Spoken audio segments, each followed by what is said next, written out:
अगला पॉइंट हमारा कंसोलिडेट। देखो कंसोलिडेट को हिंदी में बोलते हैं जोड़ना, और ये जोड़ने के लिए होता है। जैसे आप कोई भी एक टेबल उठा लो, जैसे ये मैं एक एम्प्लॉय टेबल उठाया, ठीक है। तो मान के चलो कि ये मेरा पहले महीने का सैलरी स्लिप है। चलो मैं यहाँ पे नाम दे दिया, ये शीट 1 जो है इसमें मैंने डबल क्लिक करा और उसको मैं एक नाम दे दिया जनवरी। मान के चलो कि ये मेरा जनवरी महीने का सैलरी स्लिप है। उसके बाद मैंने इसको कंट्रोल सी से कॉपी किया और फिर मैंने इसको एक न्यू शीट पे जाके कंट्रोल वी से पेस्ट कर दिया। तो मान के चलो कि ये मेरा दूसरे महीने का, मतलब कि ये मेरा जो है फरवरी महीने का सैलरी स्लिप है। उसी तरह फिर मैंने इसको दोबारा सेलेक्ट करके कॉपी किया और इसको तीसरे शीट पे मैंने पेस्ट कर दिया। तो मान के चलो कि ये मेरा जो है तीसरे महीने का जो है एक सैलरी स्लिप है। तो इसी तरह मैं पूरे क्या एक साल का बना दिया मान लो, ठीक है। अब मुझे इन तीनों शीट्स को क्या जोड़ना है, ठीक है। इन तीनों शीट्स को मुझे जोड़ना है, तो जोड़ने के लिए होता है आपका कंसोलिडेट। तो देखो करना क्या है, आप जिस शीट पे भी इनका जोड़ देखना चाहते हो सबसे पहले आप उस शीट पे आ जाओ, ठीक है। मान लो मुझे एक न्यू शीट पे इनका जोड़ देखना है, तो मैं एक न्यू शीट पे आ गया। उसके बाद फिर आपको कंसोलिडेट में जाना है। उसके बाद आपने जो है इस रेफरेंस के अंदर सभी शीट्स को सिलेक्ट करना है वन बाय वन। तो जैसे मैं ये अपने पहले वाले शीट पे गया और यहाँ से मैंने कोड से लेके नीचे तक पूरी टेबल को सिलेक्ट किया और फिर मैंने ऐड पे क्लिक कर दिया, तो ये मेरा जनवरी वाला जो शीट है वो ऐड हो गया यहाँ पे। उसके बाद मैं शीट 2 में गया और यहाँ पे भी मैंने इसको सिलेक्ट किया कोड से लेके नीचे तक और फिर मैंने ऐड पे क्लिक कर दिया, तो ये मेरा फरवरी वाले मंथ भी यहाँ पे जो शीट है वो ऐड हो गया। इसी तरह मैं शीट 3 में गया और इसको मैंने सेलेक्ट किया और फिर मैंने ऐड पे क्लिक कर दिया, तो ये भी ऐड हो गया। तीनों को ऐड करने के बाद अब आपने सीधा ओके पे क्लिक करना है, ठीक है। ये शीट 3 पे मत जाना है क्योंकि यहीं से हम ओके आए हैं, ठीक है। तीनों को ऐड करने के बाद सीधा आप ओके पे क्लिक कर दो। तो ओके करते ही क्या हुआ, ये इनका जोड़ आ गया, मतलब कंसोलिडेट हो गया। और कंसोलिडेट मतलब जोड़ सिर्फ नंबर्स का ही होता है, अल्फाबेट का नहीं। तो ये जो अल्फाबेट है, मतलब ये जो हेडिंग है आपका, आपने इसको कंट्रोल सी से कॉपी करना है और फिर यहाँ पे कंट्रोल वी से इसको पेस्ट कर देना है। सेम इसी तरह आपने इसको भी जो है अपना कंट्रोल सी से कॉपी करना है और फिर यहाँ पे कंट्रोल वी से पेस्ट कर देना है, ठीक है। अब देखो यहाँ पे प्रॉब्लम क्या आता है जोड़ में।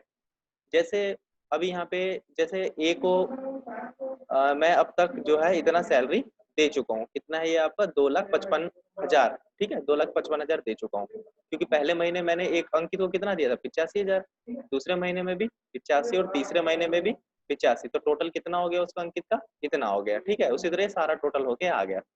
अब यहाँ प्रॉब्लम क्या आता है कि कल को अगर मैं इसका सैलरी 85 से जो है मान लो 1 लाख कर देता हूँ, तो अब देखो यहाँ जो हमने जोड़ किया था वो वही का वही है, 2,55,000 ही है ना।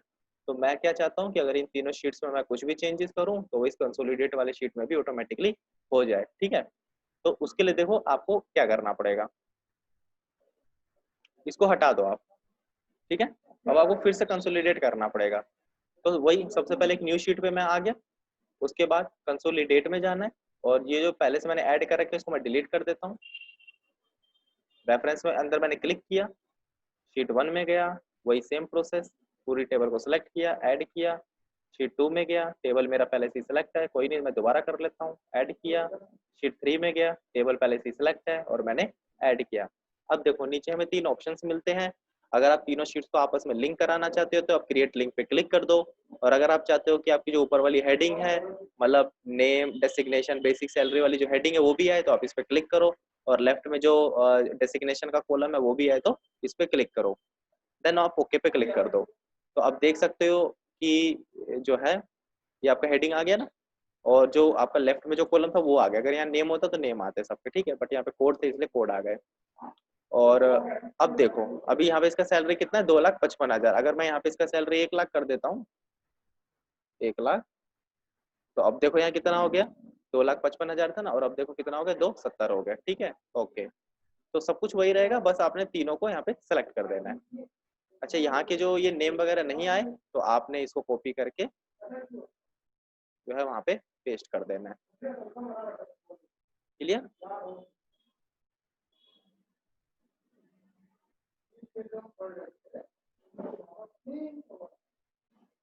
कॉपी करके अच्छा ये देखो जब हम कंसोलिडेट करते हैं देखो ग्रुपिंग भी बन जाते हैं। अब जैसे मेरे को देखना है कि भाई ये इतना कैसे आया 2,70,000, तो आप ये प्लस पे क्लिक कर दो क्योंकि भाई हमने पहले महीने इतना दिया था, दूसरे महीने इतना दिया था, तीसरे महीने इतना दिया था, इसलिए इसका इतना हो गया, ठीक है।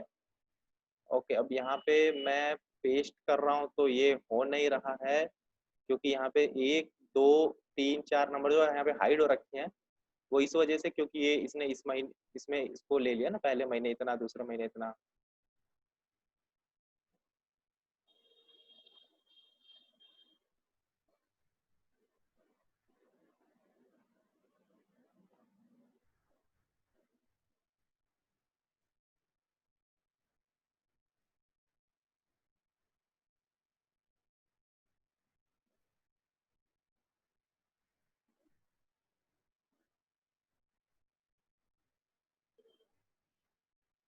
तो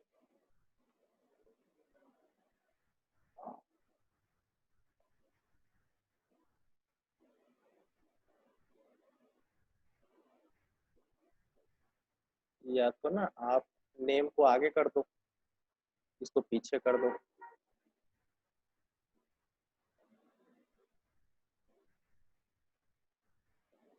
ये नेम हो गए और ये इनके सैलरी हो गए, ठीक है भाई। मेरे को नेम के अकॉर्डिंग देखना है, नेम सैलरी हो गए।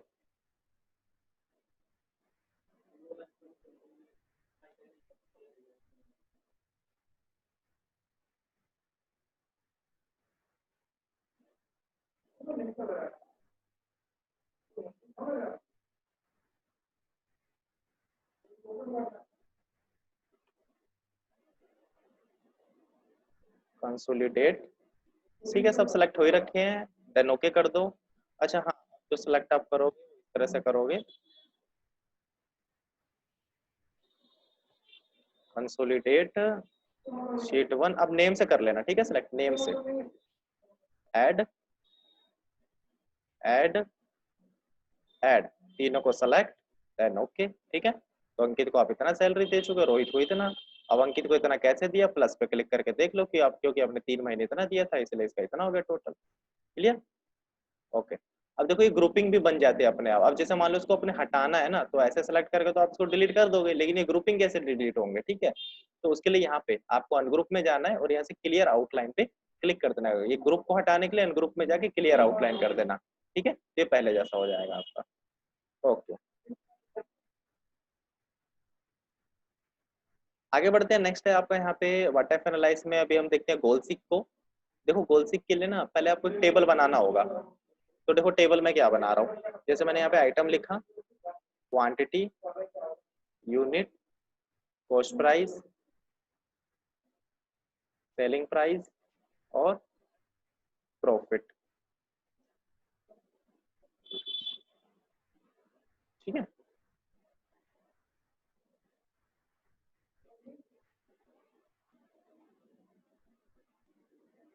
मान लो मेरे पास एक आइटम है राइस, कितना क्वांटिटी है 100। ये 100 क्या है, ये चीज है। कॉस्ट प्राइस मतलब 10 में खरीदा, सेलिंग मतलब 12 में बेच दिया। तो अब मुझे यहाँ टोटल कितने का प्रॉफिट हुआ ये जानने के लिए हम यहाँ पे फॉर्मूला लगाएंगे। Is equal to bracket open selling minus cost bracket बंद मल्टीप्लाई क्वांटिटी। एंटर किया तो हमें मतलब यहाँ पे टोटल 200 का प्रॉफिट होगा। लेकिन प्रॉफिट निकालने के लिए हमें ये फॉर्मूला लगाना होता है, ठीक है। लेकिन मैं यहाँ पे 250 रुपए का प्रॉफिट चाहता हूँ। तो ये 10 वाले माल को मैं कितने में बेचूं कि मुझे यहाँ 250 का प्रॉफिट हो, ये जानने के लिए हम गोलसीक का यूज करेंगे, ठीक है। आपको कुछ नहीं कर, आपको कुछ सेलेक्ट नहीं करना, आपको सीधा गोलसीक में जाना है। यहाँ पे हमें 3 ऑप्शंस मिलेंगे। सेट सेल में हमेशा प्रॉफिट को लेना है आपने, सेट सेल में हमेशा प्रॉफिट को लेना है। टू वैल्यू में जो वैल्यू आप देखना चाहते हो यहाँ पे जैसे 250, वो आप लिख दो। और बाय चेंजिंग सेल में आपको सेलिंग प्राइस पे क्लिक करना है। ओके करते ही आपको पता चल जाएगा। दोबारा ओके कर दो कि अगर आप 10 वाला जो माल है वो 12.5 में बेचोगे ना, तो फिर आपको 250 का प्रॉफिट। उसी तरह अगर प्रॉफिट कम करके देखना है तो दोबारा चले जाओ गोल सिक में। सेट सेल में हमेशा की तरह वही प्रॉफिट पे। टू वैल्यू में जो वैल्यू देखना चाहते हो, मान लो 150 का मैं प्रॉफिट चाहता हूँ, और बाय चेंजिंग सेल में सेलिंग प्राइस। ओके, 11.5 में बेचोगे तो 150 का प्रॉफिट होगा। क्लियर?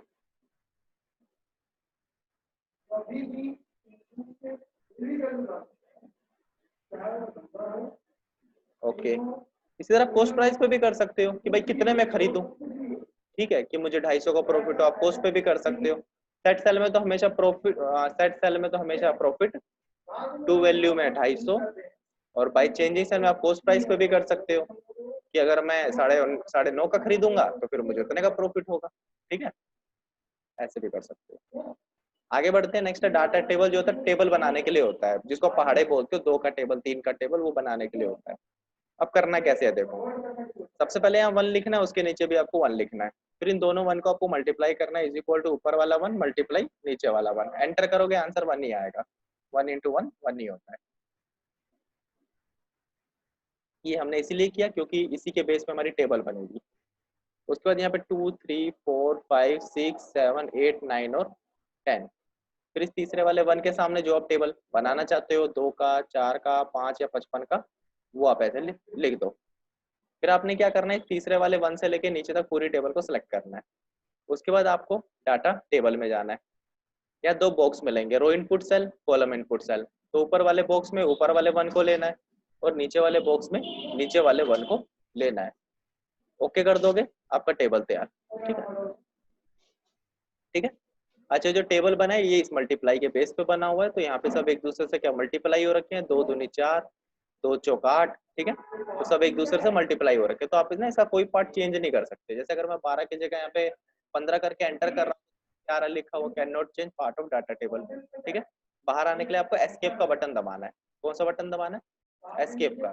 और आप इसको डिलीट भी नहीं कर सकते। ठीक है, हाँ, यहाँ पे आप चेंजेस कर सकते हो। 2 है तो यहाँ 3 कर दिया, 4 कर दिया, तो उसके बेस पे हमारी टेबल बन गई। यहाँ 5 कर दिया तो 5 के बेस पे टेबल बन गई, लेकिन यहाँ पे चेंजेस नहीं कर सकते। अगर इसको हटाना हो तो पूरा ही सिलेक्ट करके डिलीट करना होगा। ठीक है, तो 3 ऑप्शंस को देखना है। कंसोलिडेट, जिसमें हमने तीनों शीट्स को जोड़ा था। उसके बाद कॉलसीक में प्रॉफिट कम ज्यादा करना, और डाटा टेबल में टेबल बनाना। ठीक है, तो इसको